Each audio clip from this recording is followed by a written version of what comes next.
ہر قسم کے روحانی جسمانی مسائل اور وظائف کے لیے پیر اقبال قریشی چینل کو سبسکرائب کریں۔ چھوٹی سی چیز رہ گئی، میں بتا دوں تاکہ آپ کے فائدے کے لیے، کیونکہ پھر اور موضوع ہوگا۔ امام جعفر صادق رحمۃ اللہ علیہ کا جو پیدائش ہوتی ہے وہ رمضان میں ہوئی ہے اور 80 ہجری کو ہوئی ہے، 100 سال کے اندر حضور پاک علیہ السلام۔ وفات آپ کی شوال میں ہوئی ہے، رجب میں نہیں ہوئی، یہ جھوٹ ہے۔ اور 148 ہجری میں یعنی 68 سال کی عمر میں آپ دنیا سے رخصت ہوئے ہیں۔ امام جعفر صادق رحمۃ اللہ علیہ کو زہر دیا گیا تھا، قول صادق یہ ہے، اور ابو جعفر منصور بادشاہ نے آپ کو زہر دیا۔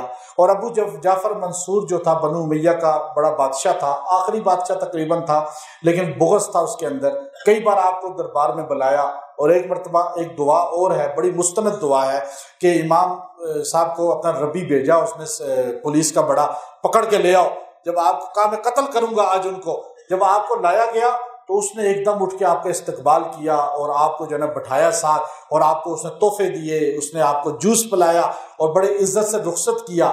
تو ربی کہنے لگا امام صاحب مجھے یقین تھا آپ کو قتل کیا جائے گا، لیکن آپ تو اللہ نے آپ کو بچایا اور اس نے آپ کو تحفے بھی دیے۔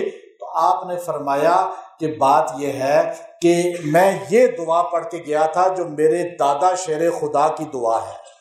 وہ دعا بھی کسی وقت بتاؤں گا، لمبی دعا ہے ذرا۔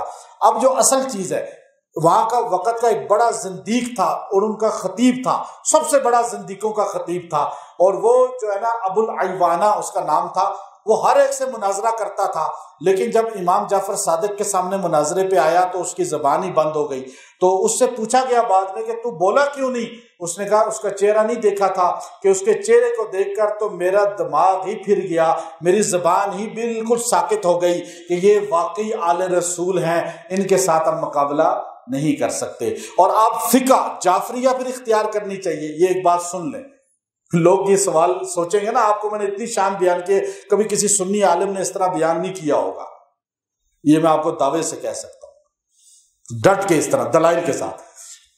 لیکن پھر آپ فقہ جعفری کیوں نہیں اختیار کر لیتے کہ امام ابو حنیفہ کے استاد جو فقہ جعفری والے ہیں، یاد رکھیں فقہ حنفی قرآن و سنت کے مطابق ہے اور دنیا میں رائج ہے، اور ہزار سے اوپر سال ہو گیا ہے، اور لاکھوں کروڑوں ولی بڑے بڑے محدث اس میں آئے اور آج تک ہیں، قیمتی لوگ ہیں۔